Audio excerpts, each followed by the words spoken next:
éternel, te disons merci de ta présence ce matin. À travers ces paroles, Seigneur, que ta présence nous envahisse et que nous soyons humbles devant ta face. Bénis ton peuple, nous te prions, en Jésus ton Fils bien-aimé, pour ta gloire. Amen.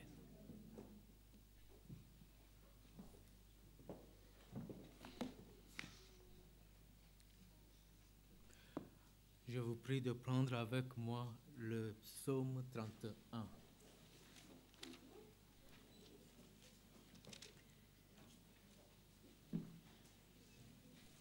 Éternel, je cherche en toi mon refuge, que jamais je ne sois confondu. Délivre-moi dans ta justice, incline vers moi ton oreille, hâte-toi de me secourir. Sois pour moi un rocher protecteur, une forteresse où je trouve mon salut. Car tu es mon rocher, ma forteresse, et à cause de ton nom, tu me conduiras, tu me dirigeras. Tu me feras sortir du filet qu'ils m'ont tendu, car tu es mon protecteur. Je remets mon esprit entre tes mains. Tu me délivreras, Éternel Dieu de vérité. Je hais ceux qui s'attachent à de vaines idoles, et je me confie en l'Éternel. Je serai par ta grâce dans l'allégresse et dans la joie, car tu vois ma misère, tu sais les angoisses de mon âme, et tu ne me livreras pas aux mains de l'ennemi. Tu mettras mes pieds au large. Aie pitié de moi, Éternel, car je suis dans la détresse. J'ai le visage, l'âme et le corps usés par le chagrin. Ma vie se consume dans la douleur et mes années dans les soupirs. Ma force est épuisée à cause de mon iniquité et mes os dépérissent. Tous mes adversaires m'ont rendu un objet d'opprobre, de grand opprobre pour mes voisins et de terreur pour mes amis. Ceux qui me voient dehors s'enfuient loin de moi. Je suis oublié des cœurs comme un mort. Je suis comme un vase brisé. J'apprends les mauvais propos de plusieurs. J'ai l'épouvante qui règne à l'alentour, quand ils se concertent ensemble contre moi. Ils complotent de m'ôter la vie. Mais en toi je me confie, ô Éternel. Je dis, tu es mon Dieu. Mes destinées sont dans tes mains. Délivre-moi de mes ennemis et de mes persécuteurs. Fais luire ta face sur ton serviteur. Sauve-moi par ta grâce.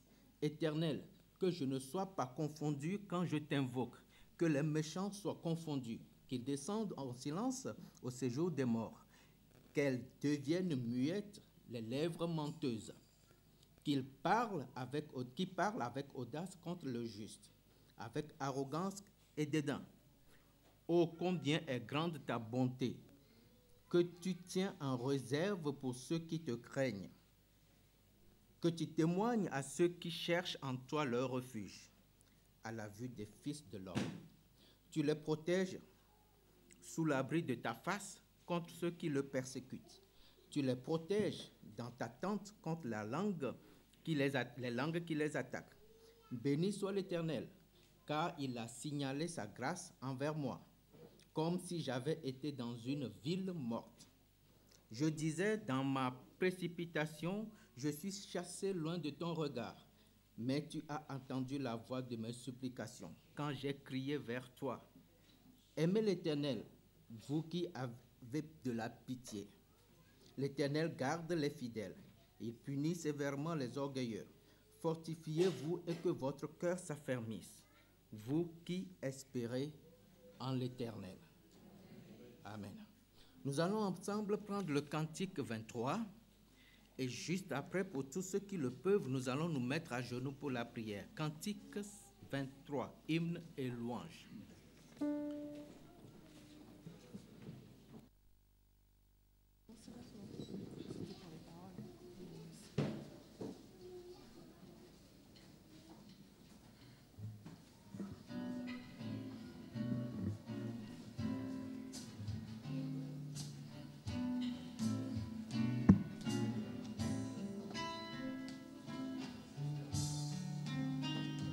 Seigneur, à ton regard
Nous voudrons humblement remettre notre présence ici entre tes mains.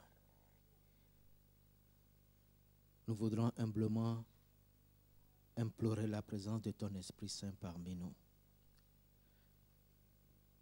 Nous voudrons, Seigneur, te supplier de prendre la direction de tout ce qui se fera ici en ce moment et de faire en sorte que par ta grâce, notre présence devant toi et en ce lieu soit une bénédiction pour chacun de nous. Père Céleste, une fois encore, nous implorons ton pardon, la grâce de ton pardon pour tout ce que nous avons fait de contraire à ta volonté, pour toutes ces choses ignobles que nous avons fait devant ta face, pour toutes ces pensées iniques que nous avons entretenues, pour tous ces actes, Seigneur, qui étaient contraires à tes principes d'amour, pour tout ce qui a été péché, Seigneur, dans notre vie, nous voudrons te demander pardon. Et te supplier de faire en sorte que ces manquements de notre part ne viennent pas entraver le culte que nous voudrons t'offrir. Lave-nous encore une fois, Seigneur, nous te le demandons, dans le sang de Jésus-Christ. Et qu'à travers ses mérites, nos supplications et notre adoration, Seigneur, en ce jour, puissent te parvenir et soient agréables à tes yeux. Bénis cette assemblée à genoux devant ta face. Écoute le cœur de chacun, Seigneur, en ce moment. Sonde les reins de chacun de nous et donne-nous ta paix, Seigneur, afin que ce soit dans la paix et dans la joie que nous te chantions et que nous te glorifions. Nous voudrons remettre le culte entre tes mains. Et en particulier, Seigneur, le canal que tu as encore choisi ce jour entre tes mains. Donne-nous d'écouter ta parole. Donne-nous de t'écouter nous parler. Donne-nous, Seigneur, s'il le faut, de devenir aveugle sur tout ce qui est humain. Éclaire nos yeux sur ce qui est divin.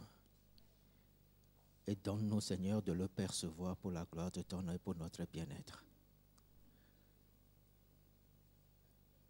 Je voudrais, en ce moment, au bon Père, qu'il soit permis à cette assemblée ensemble de lever sa voix et de te dire merci pour tes bienfaits.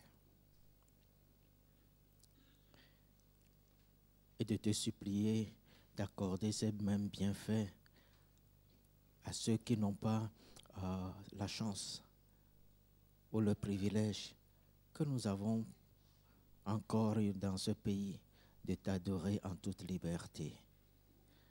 Nous voulons encore une fois penser, Seigneur, à tes enfants qui se font tuer, qui se font massacrer pour leur foi. Sois leur rempart, sois leur forteresse en ces moments délicats.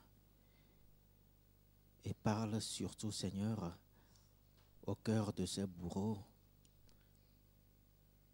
Et si telle est ta volonté, et s'il y a encore possibilité, Seigneur, que eux aussi puissent entendre la raison et la voix de la tolérance, de l'amour divin. Nous remettons tous les pays impliqués dans des conflits divers entre tes mains. Seigneur, le cœur de tous ces conflits, c'est le cœur humain perfide et rempli de péché. C'est ce cœur humain, Seigneur, qui refuse de s'humilier devant ta face. Et nous n'aurons jamais de solution à tous ces problèmes, à moins que, Seigneur, ton esprit prenne contrôle des gens qui sont impliqués là-dedans. Nous les remettons ce jour entre tes mains. Si telle est ta volonté, Seigneur, visite-les par ta puissance et ta grâce. Et tourne leur cœur vers toi. Bénis-les, garde-les. Et montre à tous tes enfants, Seigneur, que malgré tout ce qui se passe dans nos maisons, autour de nous, dans le monde entier, tu restes le seul Dieu et tu es toujours au contrôle de ton univers. Accorde-nous ce que tu juges bon pour chacun de nous en ce moment. Et qu'il en soit fait pour chacun ici à genoux devant ta face, selon ta volonté et selon ta grâce pour nous. Daigne visiter nos frères et sœurs qui sont souffrants dans la chair. Daigne encore une fois prodiguer tes soins à ceux-là qui ont le regard fixé sur toi et qui attendent, Seigneur, que tu te manifestes d'une manière ou d'une autre. Nous savons que dans ta souveraineté, tu choisiras le moment et la manière. D'ici là, sois leur réconfort et leur soutien. Et donne-leur, Seigneur, du courage, la patience, qu'ils puissent être armés de foi et de confiance en toi, jusqu'à ce que tu fasses d'eux ce que tu as prévu de faire avec eux. Encore une fois, Seigneur, bénis ton assemblée. Bénis tous tes enfants et fais du bien à tout et chacun de nous en ce jour, pour la gloire de ton nom, pour le bien-être de nous tous. En Christ Jésus, nous avons prié. Amen.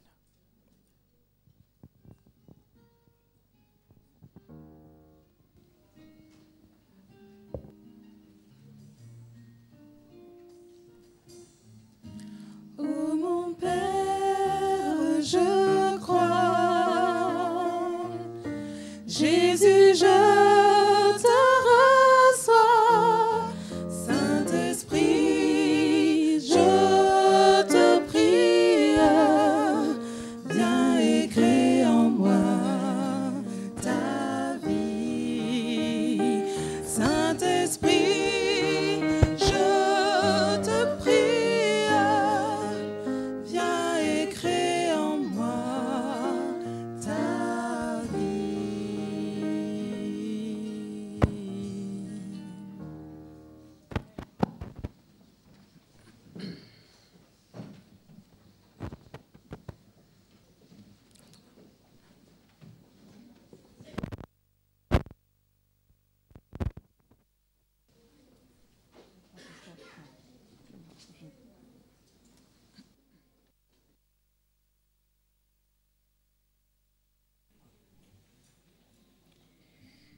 Seigneur, alléluia, vive le Seigneur. Acclamez le Seigneur, acclamez-le, vous ses adorateurs. Qui vous tenez dans le temple du Seigneur, dans les cours de la maison de notre Dieu. Acclamez le Seigneur, car il est bon, célébrez-le par vos chants, car il est accueillant. Le Seigneur s'est choisi Jacob, il a fait d'Israël son bien personnel.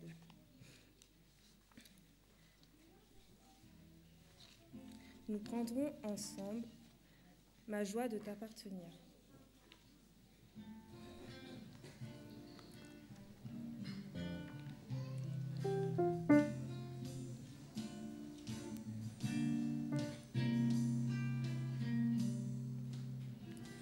C'est vers toi que je me tourne, je veux marcher dans tes voies, j'élève mes mains pour te rencontrer, mon cœur désire te chanter, pour bénir et célébrer ton saint nom, car tu es fidèle et bon. Seigneur, ô Seigneur, je veux te donner. Seigneur, ô Seigneur, ma vie à jamais. Mes yeux contemplent ta gloire, ta vie ranime ma foi, ta paix et ta joie inondent mon cœur, toi seul fais tout mon bonheur. Je veux proclamer que tu es celui qui chaque jour nous bénit. Seigneur, ô Seigneur, je veux partager. Seigneur, ô Seigneur, ton éternité.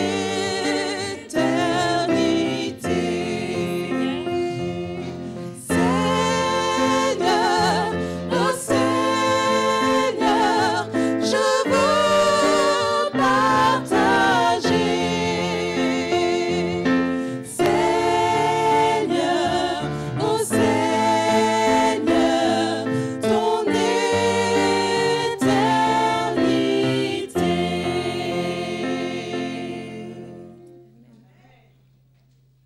C'est auprès de Dieu que je veux me tenir. Il est mon Seigneur, mon roi. C'est auprès de Dieu que je veux me tenir.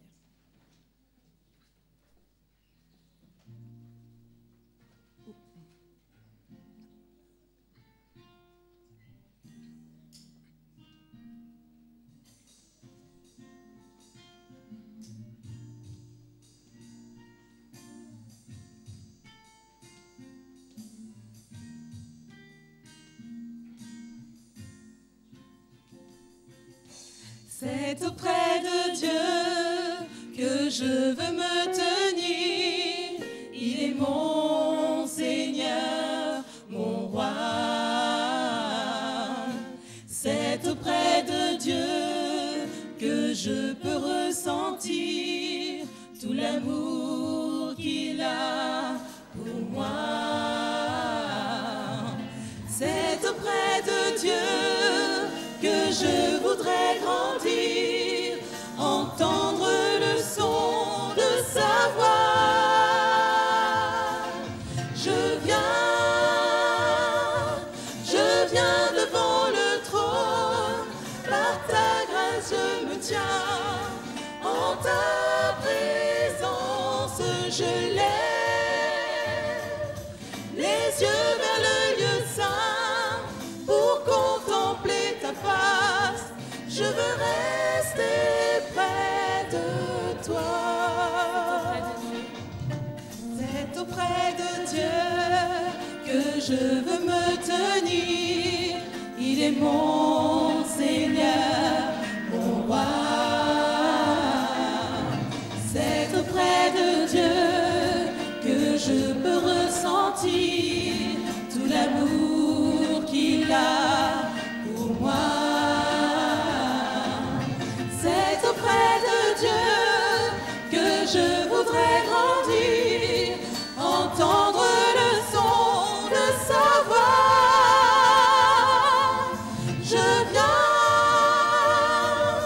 Je viens devant le trône, par ta grâce je me tiens, en ta présence je lève les yeux vers le lieu saint pour contempler ta face. Je veux rester près, je viens devant le trône, par ta grâce je me tiens, en ta présence je lève les yeux vers le lieu saint pour contempler ta face. Je veux rester près de toi. Je veux rester près de toi. Je veux rester près de toi.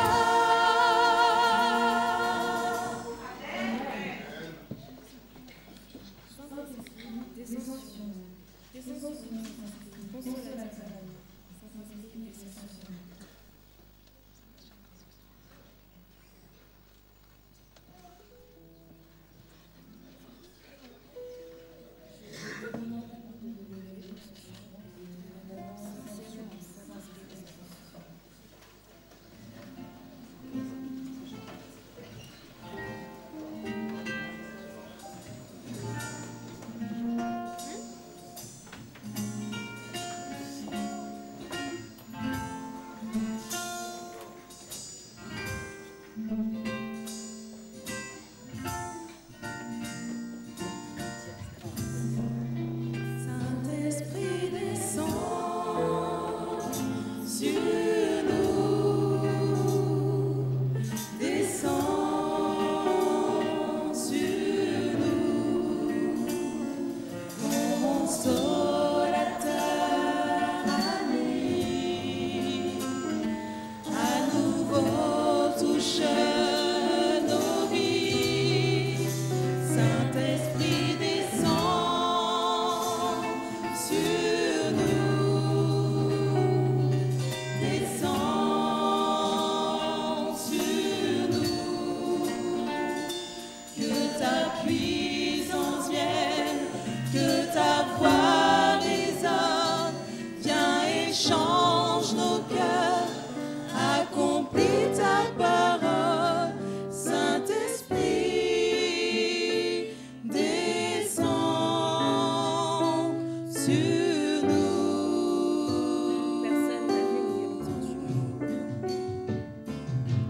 Personne n'a vu ni entendu, personne n'a connu ce que Dieu réserve, que les cieux s'ouvrent, que vienne la pluie sur ton Église et sur nos vies. Saint-Esprit descend sur nous. Saint-Esprit descend sur nous, descend sur nous, consolateur ami, à nouveau touche nos vies. Saint-Esprit descend sur nous, descend sur nous, que ta puissance vienne, que ta voix résonne, change et change nos cœurs, accomplis ta parole.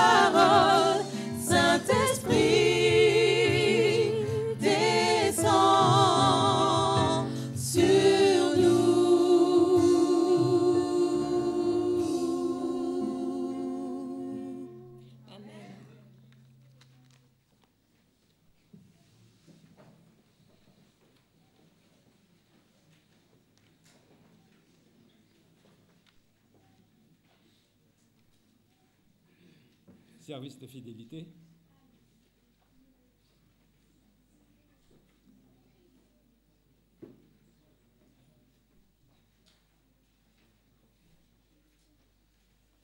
Célébrer ses promesses.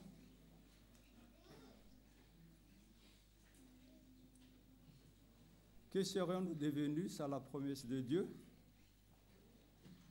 Quand les pères pèlerins partirent pour le Nouveau Monde, ils furent guidés par les promesses de Dieu sur qui ils s'appuyèrent pour répondre à tous leurs besoins. Ils avaient retenu cette promesse contenue dans Philippiens 4, verset 19. « Mon Dieu pourvoira à tous vos besoins selon sa magnifique richesse par Jésus-Christ. » Ils souhaitaient construire et développer, s'aimer et récolter, vivre et aimer, rêver et être libres. Dans cette perspective, ils étaient reconnaissants envers Dieu pour ses promesses. À l'occasion du Thanksgiving, la fête de la reconnaissance, durant la guerre civile en 1863, Abraham Lincoln, président des États-Unis, prononça un discours dont voici un extrait. Nous avons été les bénéficiaires les plus excellents. Nous avons été les bénéficiaires des plus excellentes bénédictions du ciel. Nous avons été préservés toutes ces dernières années, jouissant de la paix et de la prospérité. Nous avons augmenté en nombre, en richesse et en puissance, plus que toute autre nation. Mais nous avons oublié Dieu. Nous avons oublié la main pleine de grâce qui nous a gardés en paix, nous a enrichis et fortifiés, et nous avons orgueilleusement imaginé, dans la tromperie de nos cœurs, que toutes ces bénédictions provenaient de quelques mérites venant de nous-mêmes. Appel. Alors que nous apportons nos offrandes aujourd'hui, comptons les bienfaits de Dieu. Amen. Et pensons à le remercier. Amen.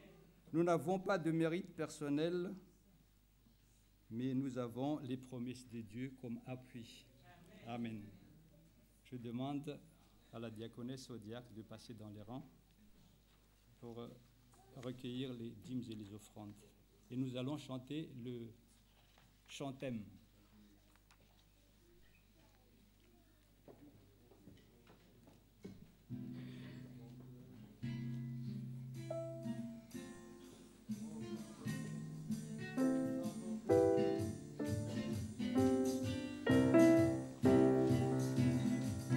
Où est ton trésor? Là sera ton cœur. Tu peux te tromper de placement. Ton avenir compte tout autant. Prends donc le temps d'y songer une. L'argent ne suffit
Notre Père, notre Dieu,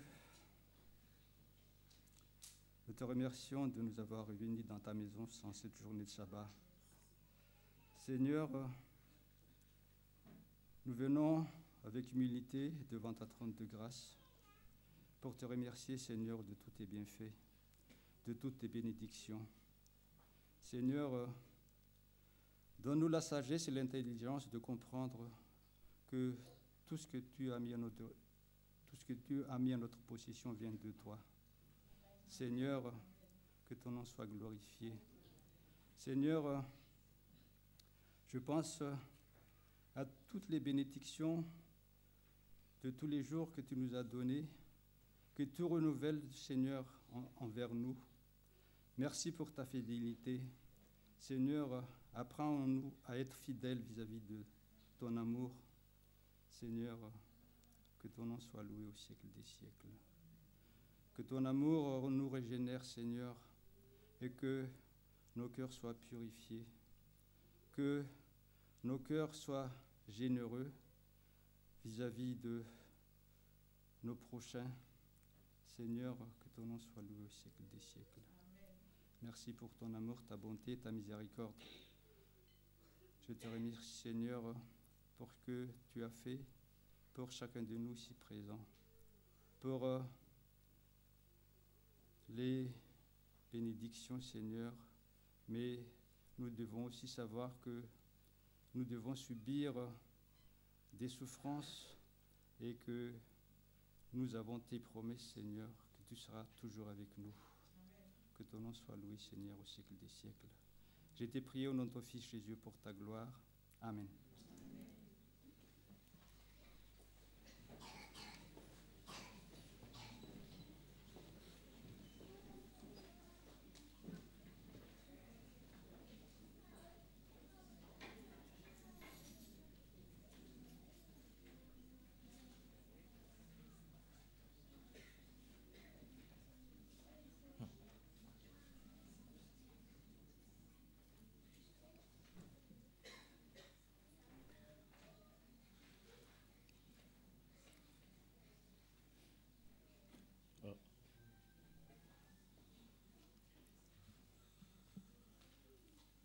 Vous permettez que je puisse partager cette expérience avec vous. C'était expérience ou témoignage.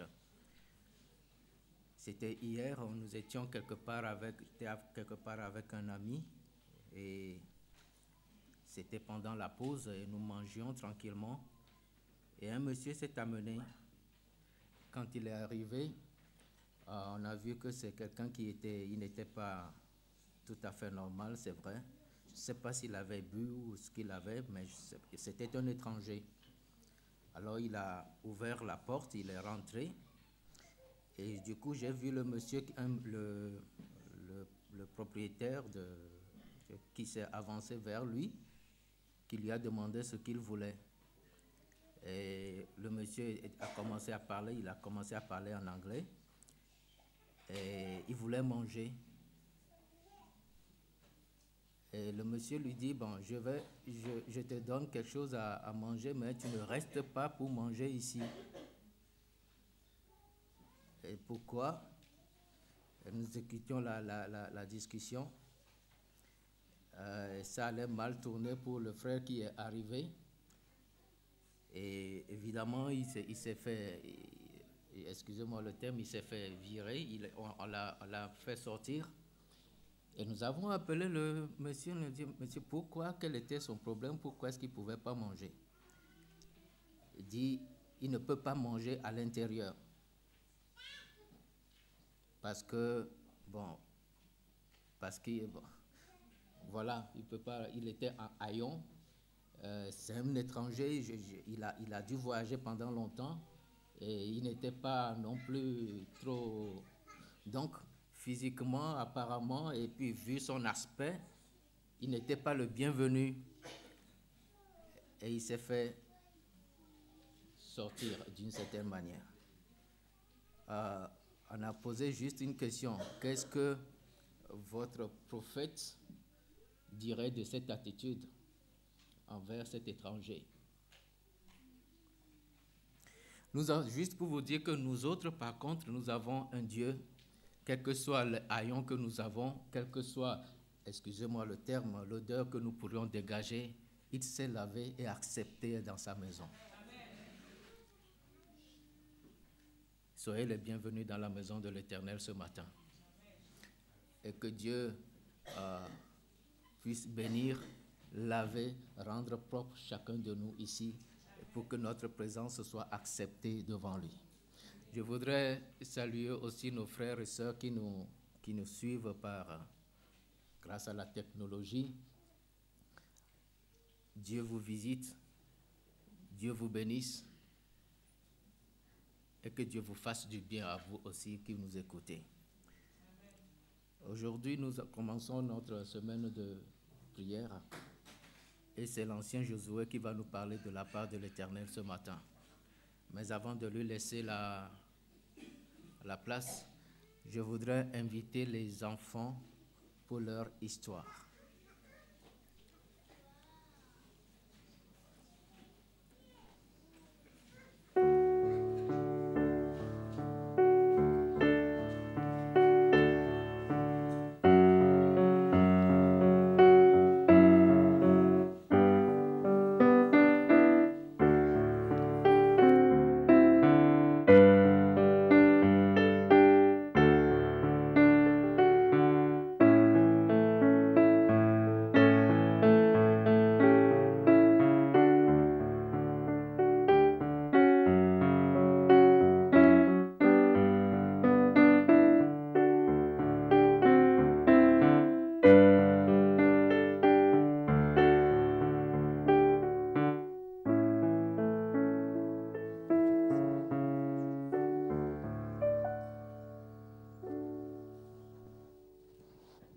Bonjour les enfants. Bonjour à tous. On est sage, on écoute. Hein? J'aime bien quand je raconte qu'on m'écoute. Je ne veux pas vous entendre parler là-bas au fond. Vous écoutez, c'est très intéressant. D'accord? Qui peut me dire ce que cela veut dire là? Qu'est-ce que c'est? Qu'est-ce que c'est ce tableau? Il y a Ève, oui? Adam et Ève. Alors, ce tableau représente la création. Qu'est-ce que cela veut dire, la création? Dieu a créé toutes choses. Alors, vous voyez, tout cela, les poissons, les animaux, les fleurs, le soleil, tout cela, Dieu a créé. Alors, je veux faire un test avec vous aujourd'hui. Qui peut me dire quand est-ce Dieu a créé les fleurs? C'est quand? C'est quel jour? Quel jour Dieu a créé les fleurs? Quel jour que c'est? Vous ne savez pas? Vous ne connaissez pas la création? Quel jour Dieu a créé les fleurs, les animaux, les poissons, tout cela? Non? Il n'y a personne qui sait? Alors, les fleurs ont été créées quand? Quel jour? Le 3e jour. Et le chut, c'est moi qui parle. Et les oiseaux, les animaux, quel jour? Quel jour Dieu a créé les animaux? Le lion, par exemple, le poisson, tout ça, c'est quel jour? Le 5e jour. Le 5e jour, Dieu a créé. Il a créé tout ça en combien de temps?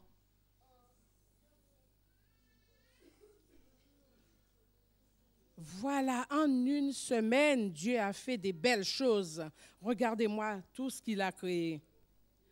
Ensuite, à la fin, il a créé quoi?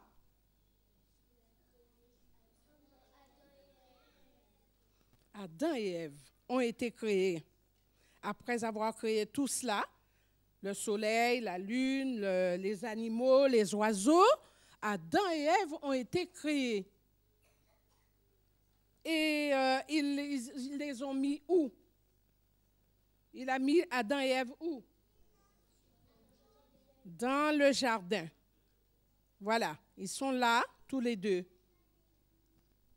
Et après la création, qu'est-ce qu'il a fait, Dieu? Il s'est reposé ce jour-là, le 7e jour, parce qu'il a fait la création en 6 jours. Et il s'est reposé le 7e jour. Le dernier jour, il a créé Adam et Ève. Mais savez-vous que Adam et Ève étaient placés dans le jardin? Et Ève a eu envie de se déplacer et de laisser Adam seul et de se promener dans le jardin. Qu'est-ce qui s'est passé? Puisqu'elle est partie, elle a laissé Adam. Qu'est-ce qui s'est passé? J'entends personne.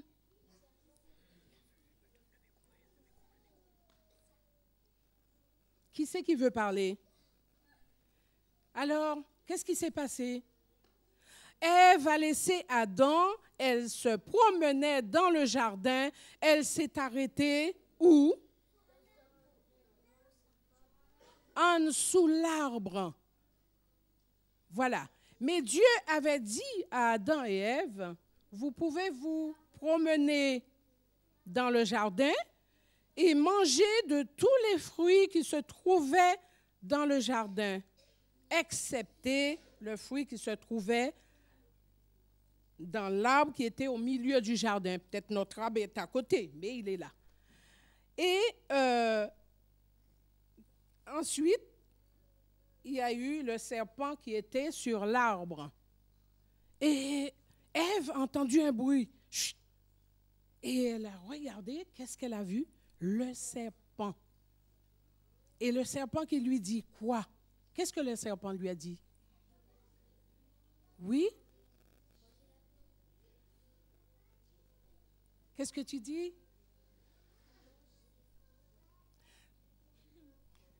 Le serpent a dit à Ève, tu peux manger le fruit de cet arbre, et que Dieu avait défendu. Donc, Ève, elle a pris le fruit, hein, elle a mangé et elle a donné à son compagnon Adam. Dès qu'ils avaient mangé le fruit, ils se sont vus, le serpent leur a dit, vous allez être intelligents, vous allez être comme un Dieu. Est-ce qu'on peut être comme Dieu? Non. Parce que si on est Dieu, on connaît tout. Donc, on ne peut pas être Dieu. Il n'y a que Dieu qui connaît tout. Et justement, le serpent lui a dit à Ève que vous allez manger, tu vas manger la pomme, et Dieu sait que vous serez des dieux, vous deviendrez intelligents. Et dès qu'ils avaient mangé la pomme, les deux, eh bien, ils se sont vus nus. Qu'est-ce qu'ils ont fait? Ils se sont cachés. Ils se sont habillés avec quoi? Voilà. Alors, ils se sont cachés, ils se sont habillés parce qu'ils ont reconnu que, voilà. Et qu'est-ce que cela veut dire? De faire manger la pomme. Cela veut dire quoi? Ils ont désobéi. Ils ont désobéi à Dieu. Hein? Quand on désobéit, qu'est-ce qui se passe? On est puni. Il y a les conséquences qui arrivent. Alors donc, ils se sont vus nus, ils se sont cachés, et ils se sont couverts. Mais Dieu, dans son amour, nous savons qu'il est amour, Dieu. Qu'est-ce qu'il a fait? Qu'est-ce qu'il a fait?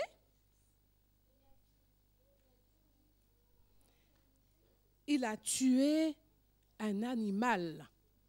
C'était le premier crime qu'il y a eu. Un animal tué. Mais pourquoi? Pourquoi? Parce qu'ils ont désobéi et il fallait les couvrir. Et Dieu a tué l'animal pour les couvrir. Alors, vous voyez, la désobéissance nous emmène à quoi? Voilà, comme disait, qui c'est qui disait, à être puni, mais c'est pas, voilà, c'est le péché qui prend naissance. Le péché dans la vie de l'homme. Alors, le péché a permis à Adam et Ève de voir qu'ils étaient nus. Et c'est à partir de là que nous avons toutes ces souffrances, nous avons toutes ces choses qui nous éloignent de Dieu. Mais Dieu, dans son amour, il a tué l'animal et il a habillé Adam et Ève. Alors, qu'est-ce qu'on peut dire de cette histoire? Qu'est-ce que vous retenez de cette histoire? Qu'est-ce que vous retenez de cette histoire? Tout le monde, je vous écoute. La désobéissance, nous ne devons pas être désobéissants, quels que soient nos parents, à Dieu. Et l'amour de Dieu pour nous, et parce qu'il a eu compassion de Adam et Ève, et il les a vêtus. Et ensuite, ils ont vécu beaucoup de temps, mais à la longue, voilà, il y a toujours des conséquences. Alors, ce que je peux vous dire là aujourd'hui, c'est de ne pas être des désobéissants. Hein? On ne désobéit pas ni aux parents, ni aux plus grandes personnes, ni à l'école, et surtout à Dieu. Obéir à Dieu quand Dieu nous parle. D'accord? Merci. Alors, nous allons prier dans ce sens pour que Dieu nous aide à être des enfants obéissants. D'accord? Mettons-nous debout.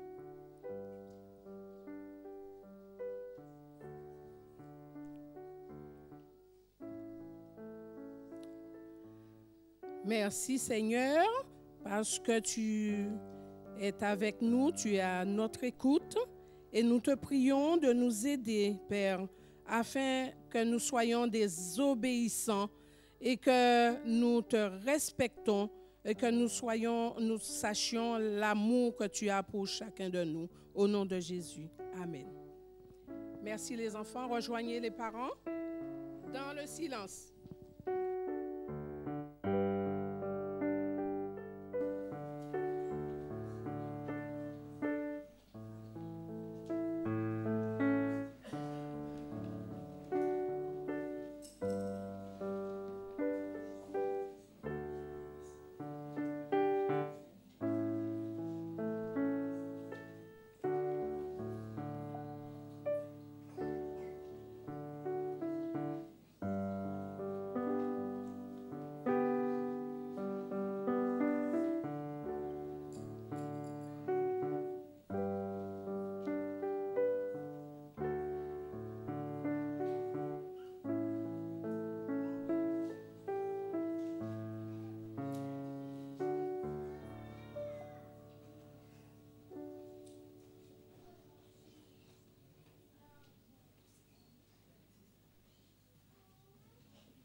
Je vais vous demander de vous lever pour la lecture. Merci. Et nous allons lire dans le livre de Marc, chapitre 2, et les versets 9 à 11.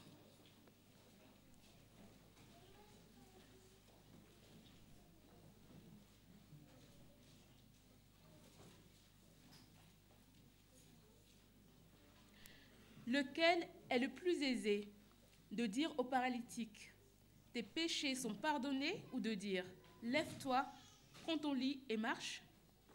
Or, afin que vous sachiez que le Fils de l'homme a sur la terre le pouvoir de pardonner les péchés, je te l'ordonne, dit-il au paralytique. Lève-toi, prends ton lit et va dans ta maison.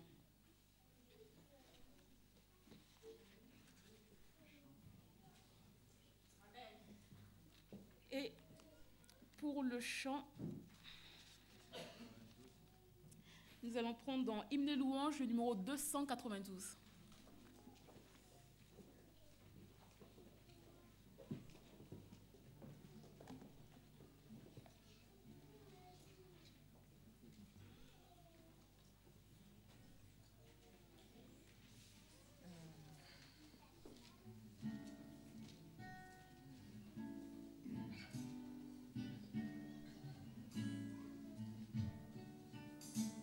Jésus, mon espérance, Jésus, mon seul trésor, je mets ma confiance en toi jusqu'à la mort.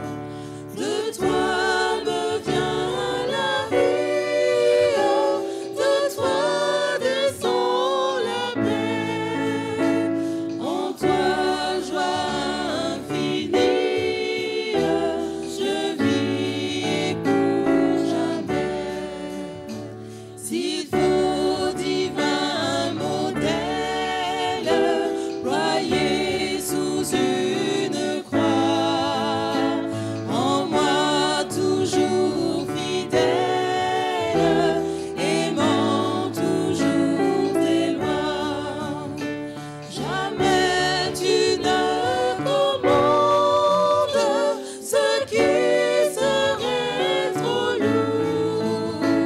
Toujours quand tu demandes, ta main donne en retour.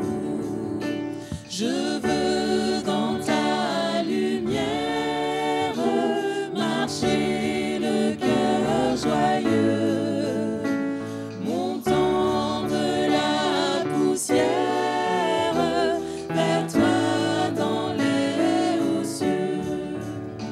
C'est là qu'est ma patrie, pays de mes souhaits. C'est là ma bourgeoisie, Jésus dans ton palais.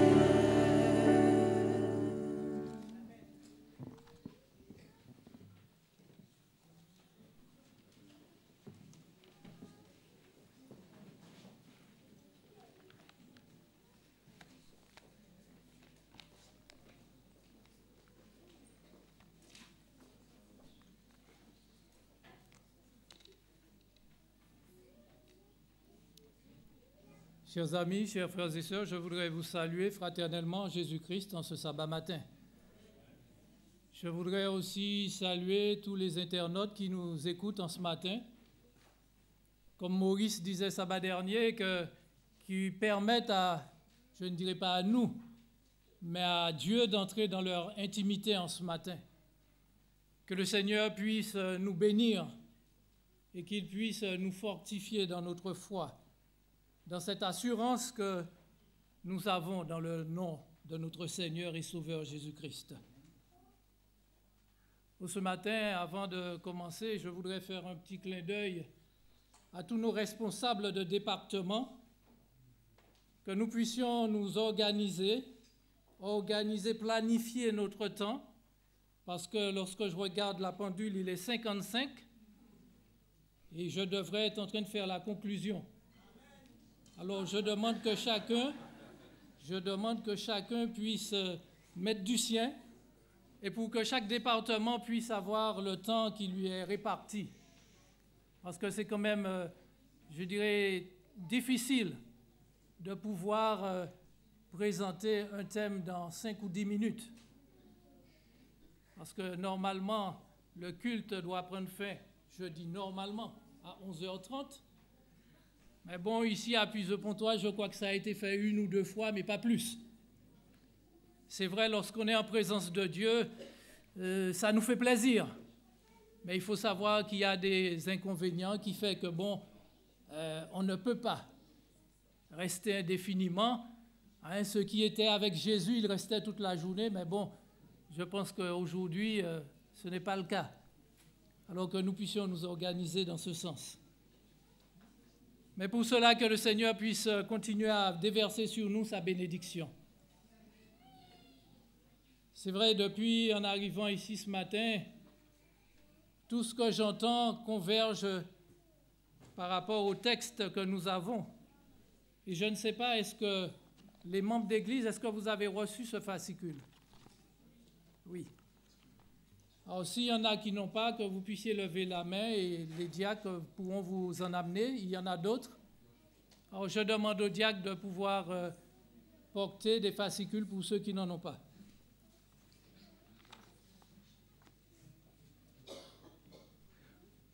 pourquoi avez-vous de telles pensées dans vos cœurs?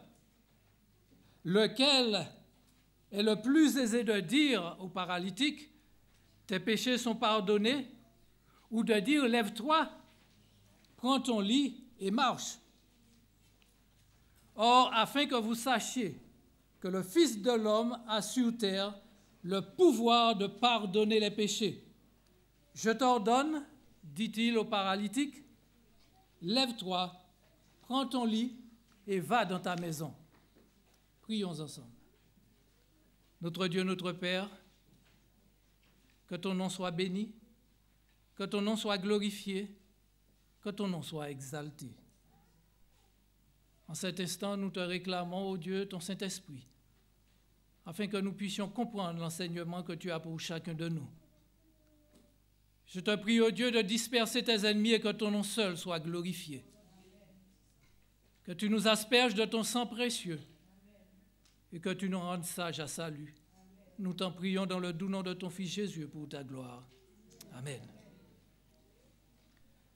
Au sabbat dernier, au moment de la louange de l'école du sabbat aussi, il y a eu un chant qui a été interprété, « Oui, je le vois ». Est-il suffisant de le voir? Oh, ce paralytique, il a vu Jésus. Cette femme aussi qui avait cette perte de sang a vu Jésus. Mais était-il suffisant pour eux de le voir? Pour nous ce matin, est-il suffisant d'avoir entendu parler de Jésus? Est-il suffisant d'avoir vu Jésus à travers certaines actions dans nos vies?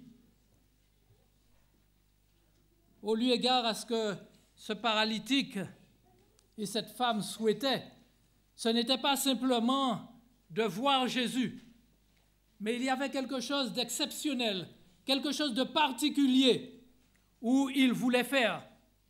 Oh, pour cette femme, elle voulait simplement toucher le bord du vêtement de Jésus, parce qu'elle était convaincue que simplement en touchant le bord de ses vêtements, elle serait guérie. Oh, pourtant, cette femme, elle a fait beaucoup de choses. La Bible dit qu'elle a dépensé toute sa fortune pour retrouver la guérison. Mais hélas, sans résultat. Mais lorsqu'elle eut entendu parler de Jésus, alors à ce moment, elle reprit espoir. Et elle se dit, si je pouvais quand même le rencontrer, si je pouvais le voir et toucher simplement le bord de ses vêtements.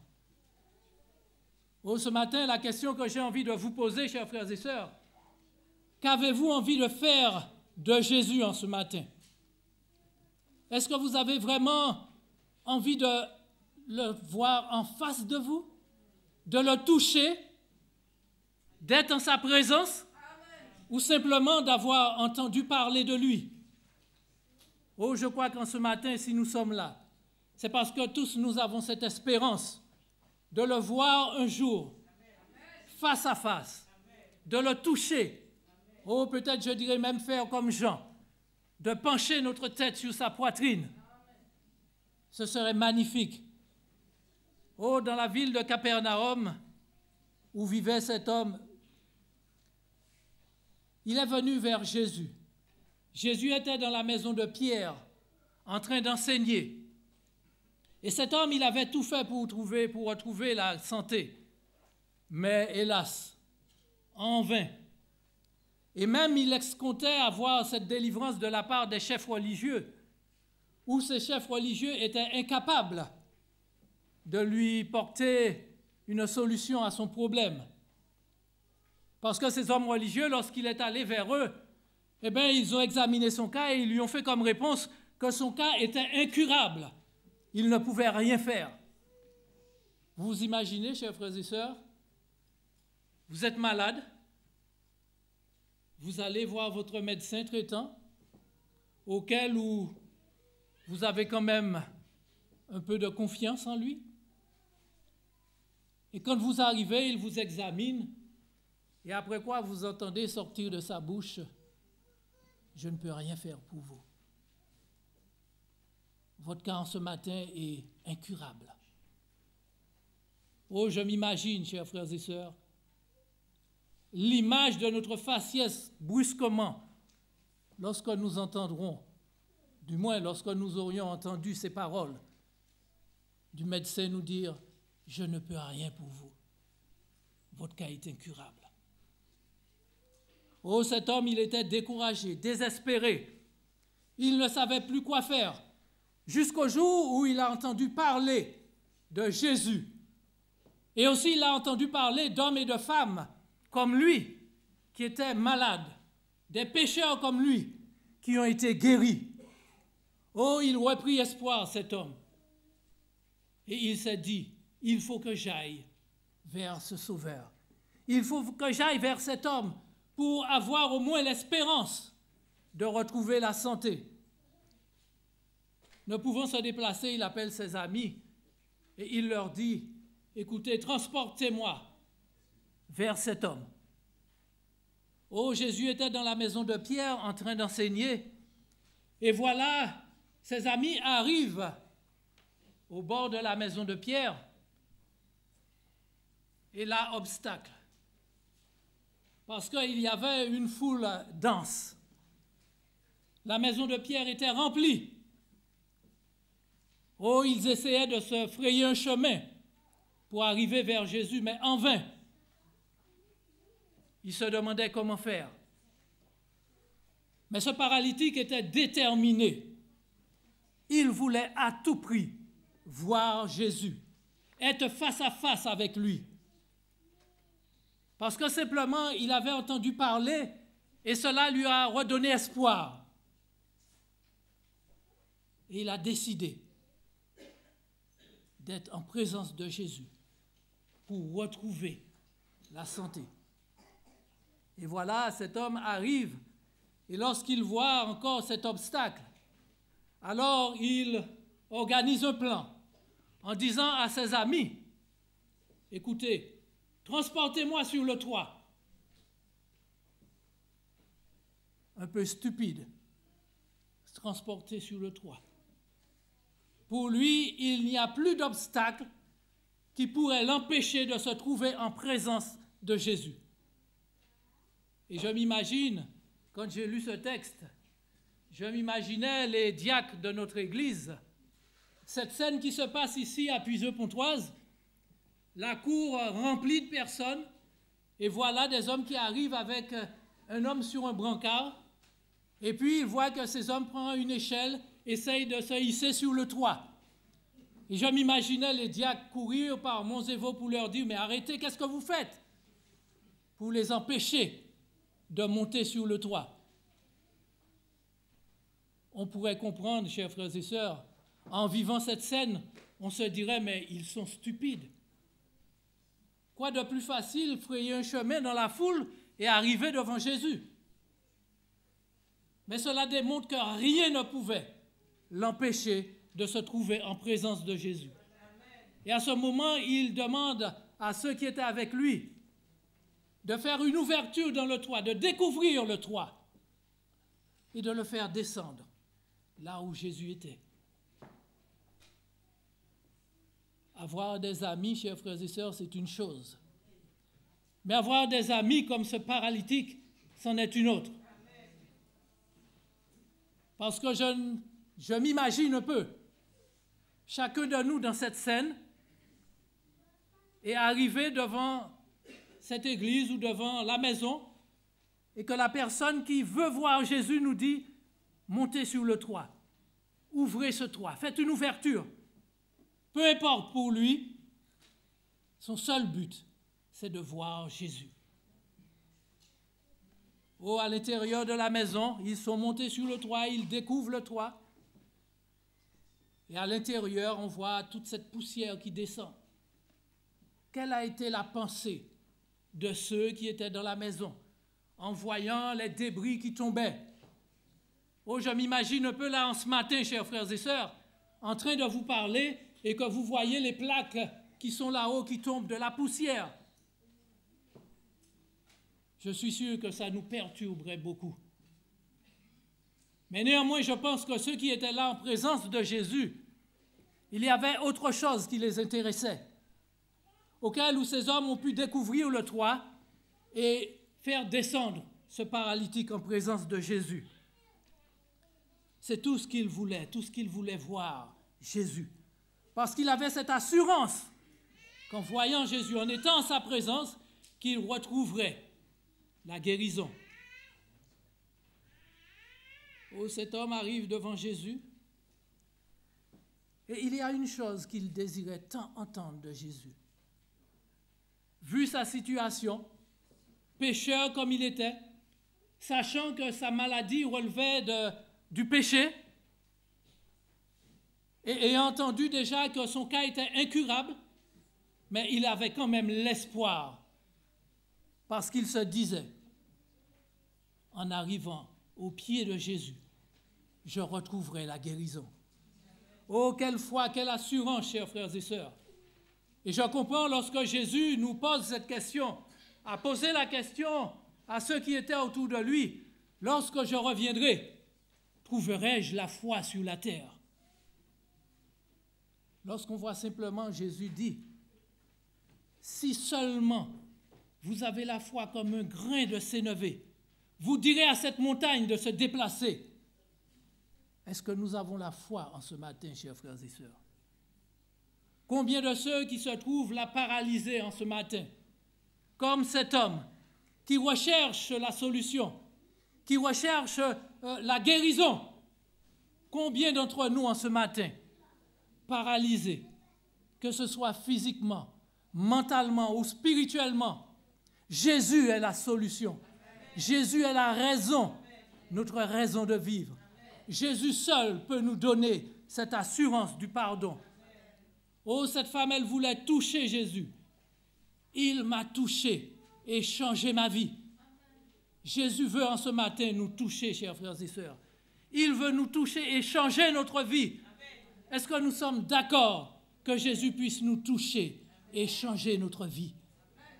Oh, il y en a beaucoup en ce matin qui souffrent, qui se posent la question, comment faire? Jésus dit simplement, venez à moi tel que vous êtes et je vous donnerai du repos. Oh, Jésus est la solution, chers frères et sœurs. Il est la raison. C'est lui seul qui peut redonner vie et espoir à tout être humain.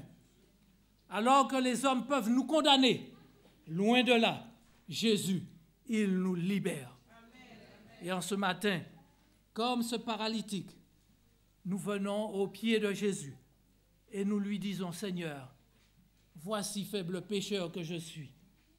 Veuille en ce matin, veuille me délivrer, veuille en ce matin me couvrir de ta justice, de ton sang, et répandre sur moi le sang précieux de ton amour. Oh, chers frères et sœurs, nous avons besoin d'une réforme dans nos vies. Nous avons besoin de rencontrer véritablement Jésus. Pas simplement entendre parler de lui, mais nous avons besoin de le rencontrer, de le toucher. Oh, je me rappelle, en construisant cette église, il y a un frère qui me disait souvent, « Oh, Jésus, il est bon. Il est amour. » Et il disait qu'il a goûté. Il a goûté Jésus, cet amour de Jésus. Alors quelquefois je me demandais, mais comment faire? Comment avoir le goût de Jésus dans la bouche? Et effectivement, chers frères et sœurs, lorsque nous avons une relation intime avec Dieu, nous ressentons ce goût de Jésus dans notre bouche. Et il est là ce matin. C'est le frère René d'Éterville. Oh, il me disait cela souvent. Oh, voyez, comme nous dit la Bible, combien l'Éternel est bon. Oh, chers frères et sœurs, ce n'est pas une bonté physique, mais c'est dans tous nos traits, que nous ressentons cette bonté de Dieu lorsque nous arrivons en présence de lui et qu'il nous libère, qu'il nous touche. Qu'il nous donne son amour. Oh, Jésus veut nous toucher en ce matin, chers frères et sœurs. Jésus voudrait que nous puissions comprendre qu'il est le chemin, la vérité et la vie. Être délaissé. dans ce monde-ci troublé. L'autre nuit, Jésus m'a parlé. J'ai senti qu'il voulait me guider.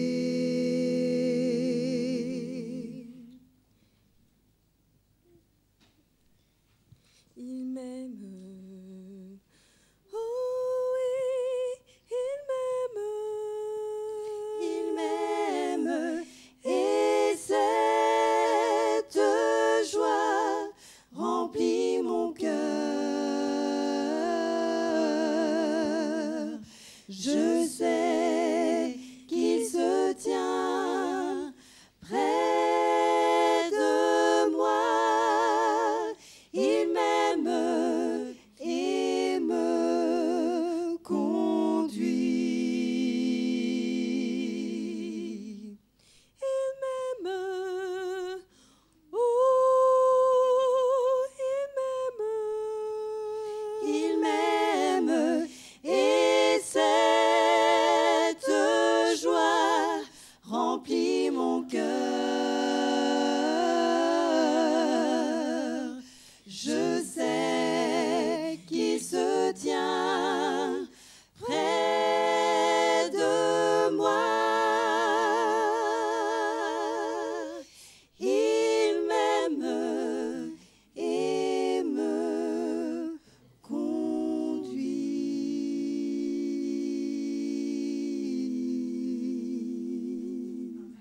Oh oui, chers frères et sœurs, Jésus vous aime.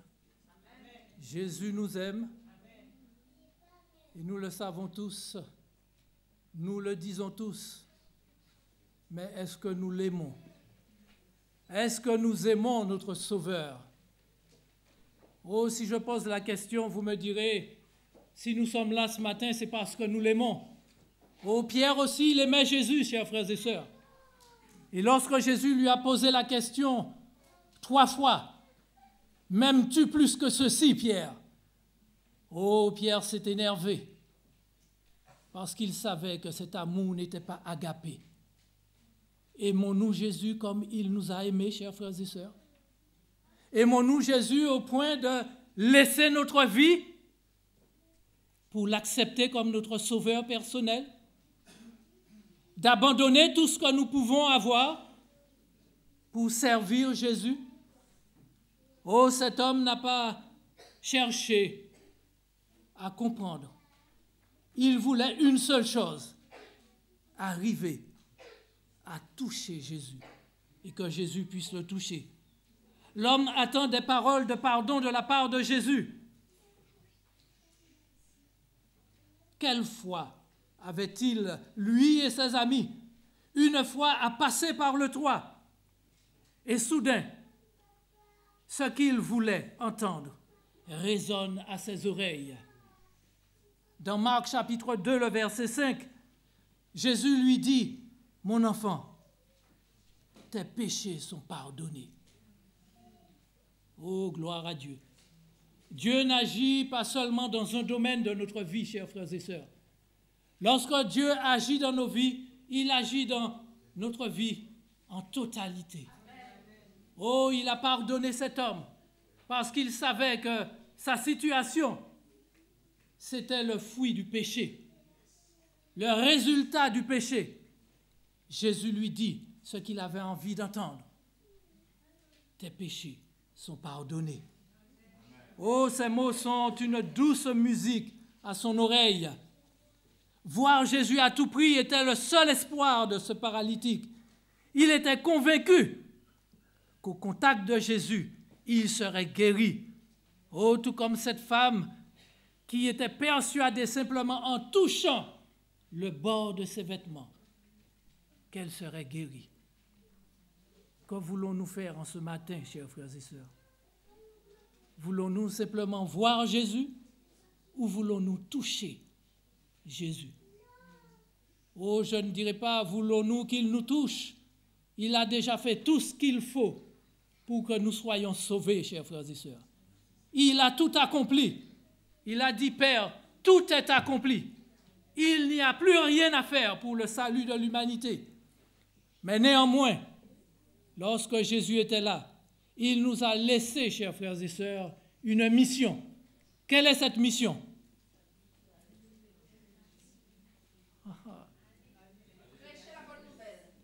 Je ne suis pas tellement convaincu que vous connaissez la mission. On n'a pas l'impression. On n'a pas cette impression. Oh, je comprends. Je comprends la peur de pouvoir répondre parce que nous n'avons pas envie qu'ils nous disent que vous saviez ce qu'il fallait faire et pourquoi ne vous l'avez pas fait. Ah oui, Dieu nous a confié une mission. Aller par tout le monde, porter cette bonne nouvelle. Aujourd'hui, nous avons reçu cette bonne nouvelle. Nous sommes là en présence de Dieu. Alléluia. Gloire à Dieu. Mais il nous dit qu'il y a encore des brebis à l'extérieur de la bergerie. Et c'est pourquoi il nous a confié cette mission, chers frères et sœurs, qu'il nous envoie dans les villes, dans les rues, pour prêcher la bonne nouvelle du salut. Ce Jésus mort, ressuscité, qui donne la vie éternelle.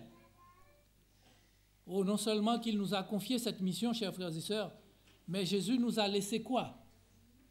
Qu'est-ce qu'il nous a laissé de particulier?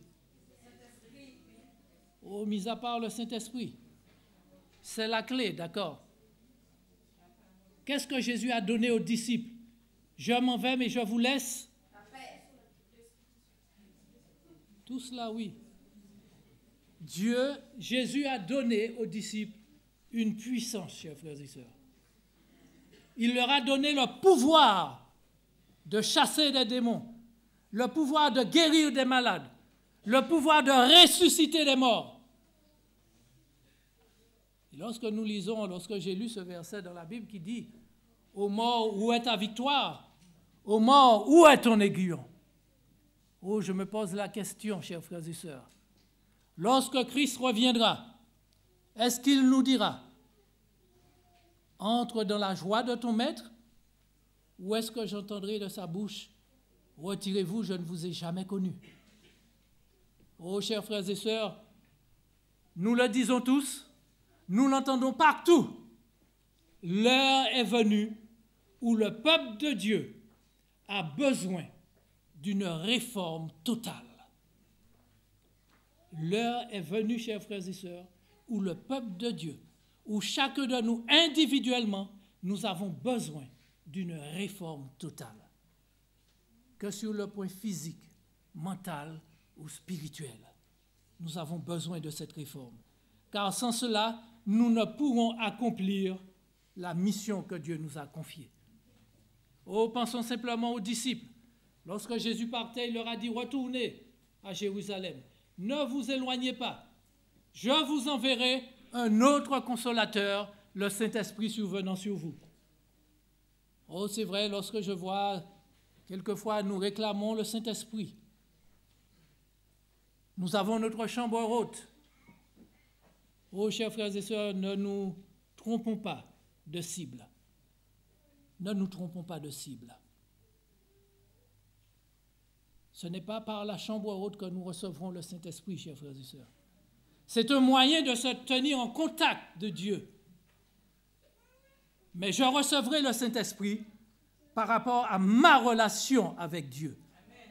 Cette relation intime est dans l'étude de la parole de Dieu. Pas dans ce que vous m'entendez dire, mais dans ce que vous lisez dans la parole de Dieu. Et avoir cette conviction, comme ce paralytique, le fait d'avoir entendu parler de Jésus et de savoir ce que Jésus a fait, eh bien qu'il était capable de recevoir aussi la guérison. Aussi nous sommes là ce matin, chers frères et sœurs. Ce n'est pas en vain, ce n'est pas par hasard. C'est parce que nous avons entendu parler de notre Sauveur. Mais sommes-nous vraiment dans cette optique de sauver? Est-ce que nous vivons en tant que sauvés? Ou est-ce que nous espérions être sauvés, chers frères et sœurs? Parce que souvent, lorsqu'on dit dans nos églises, j'ai entendu plusieurs fois, faites voir qui sont ceux qui sont sauvés. Oh, il n'y a personne qui lève la main. Et cela, c'est un tort. On ne peut être sauvé qu'en Jésus, ma sœur. Oui, mais je te dis, on ne peut être sauvé qu'en Jésus-Christ. Il n'y a personne d'autre qui peut nous accorder le salut. Si je suis sauvé, c'est en Christ. Et c'est pourquoi nous devons comprendre une chose, chers frères et sœurs. Lorsque la parole de Dieu me dit, celui qui croira, se fera baptiser, sera sauvé, nous sommes sauvés en Jésus-Christ. Mais la seule chose que nous avons à faire, c'est faire comme Jésus.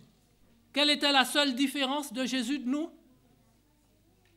Jésus, ce qui l'a permis d'être victorieux, parce qu'il est resté en contact avec le Père nuit et jour. C'est la seule différence qu'il avait. Et le Père l'a rendu victorieux. Et nous sommes victorieux en Jésus-Christ.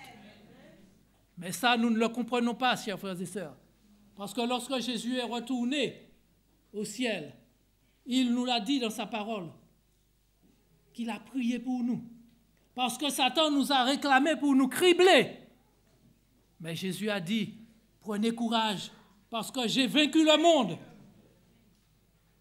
Je suis mort et je suis ressuscité. Et c'est une preuve, chers frères et sœurs, que tous ceux qui croient en Christ, s'ils passent par la mort, ils sont en Christ, ils ressusciteront au dernier jour. Et c'est pourquoi cette mission que Dieu nous a confiée, chers frères et sœurs, que nous puissions, en tant qu'Église, en tant qu'individus personnels, que nous puissions accomplir cette mission que Dieu nous a confiée, chers frères et sœurs. Parce que je ne dirai plus que l'heure viendra, l'heure est là, où Jésus est en train de marquer son peuple, chers frères et sœurs. Et lorsqu'il aura fini de marquer son peuple, on entendra ce sans effet. Et une fois qu'il dira sans effet, il n'y aura plus de marquage. Ce sera terminé. Pendant que la porte de la grâce est ouverte, chers frères et sœurs, prenons conscience que Dieu nous appelle afin que nous puissions entrer à la bergerie. Ne regardons pas ce qui se passe autour de nous. Levons les yeux et regardons à Christ. Quel que soit où vous êtes, permettez-moi de vous faire cet appel en ce matin. Jésus vous appelle à rejoindre le peuple de Dieu, afin que nous puissions continuer cette mission qu'il nous a confiée. Nous connaissons cette mission, nous savons laquelle, et nous savons le résultat de cette mission. Allez par tout le monde et prêchez la bonne nouvelle. Et lorsque nous aurons fini de prêcher cette bonne nouvelle, il est dit qu'alors viendra la fin. Et Jésus reviendra chercher son peuple.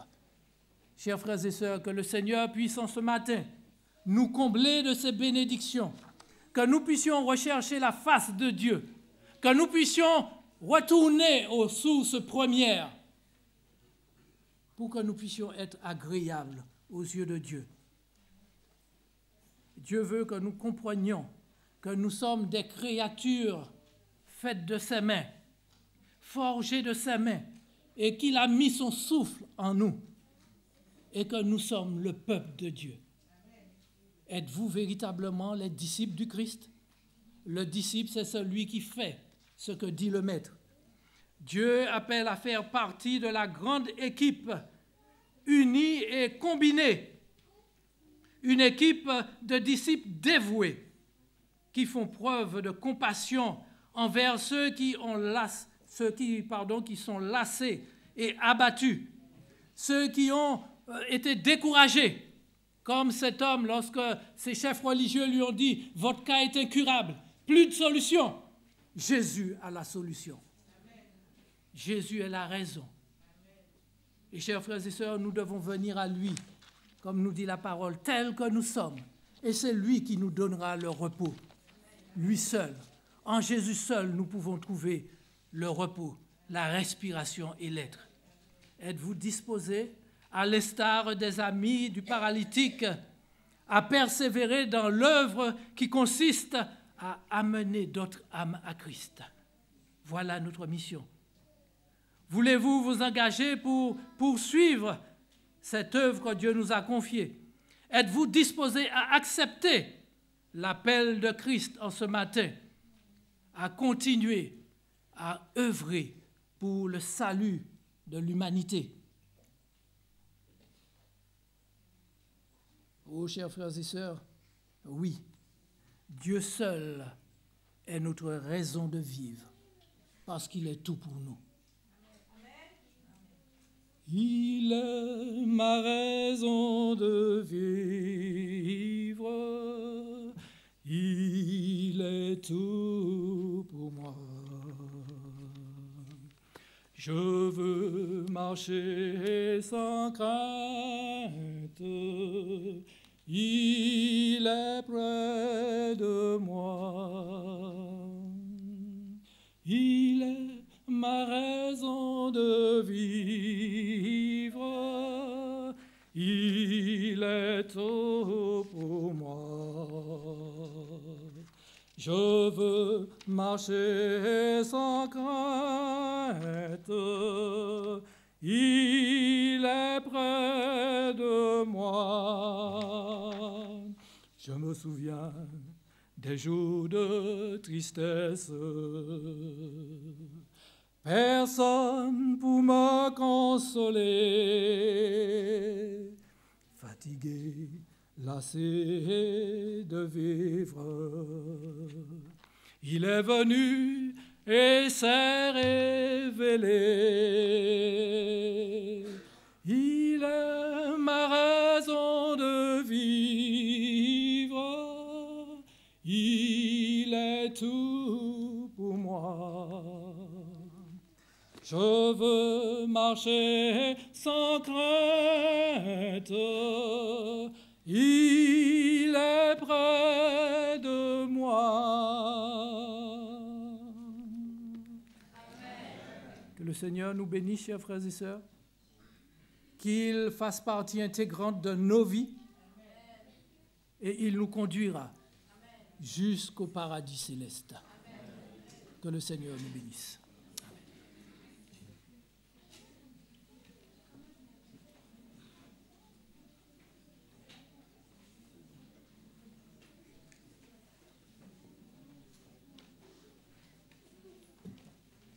Je vous invite maintenant à vous mettre debout pour la dernière prière.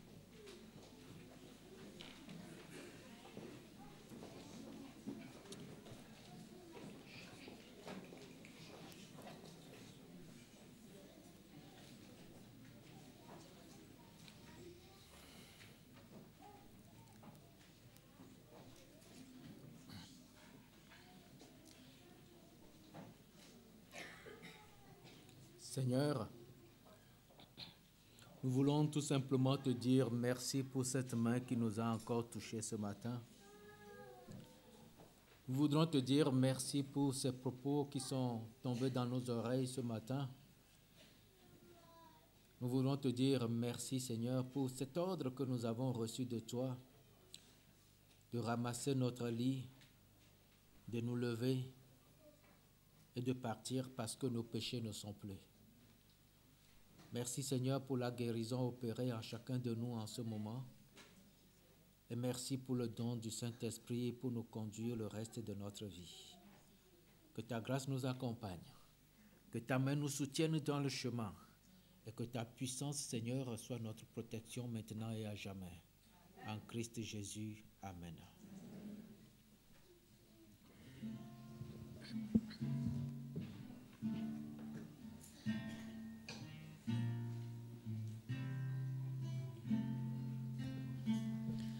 Celui qui nous aime, qui nous a délivrés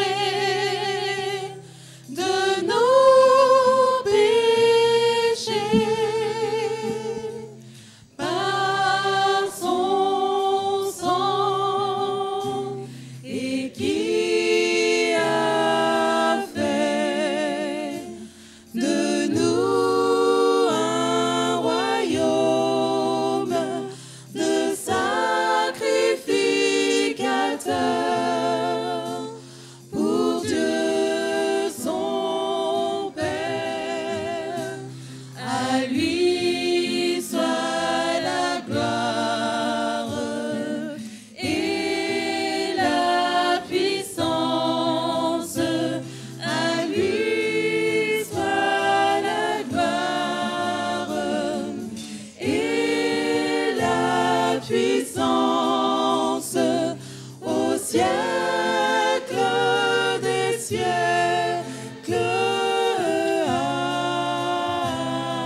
Recevons la bénédiction du Seigneur.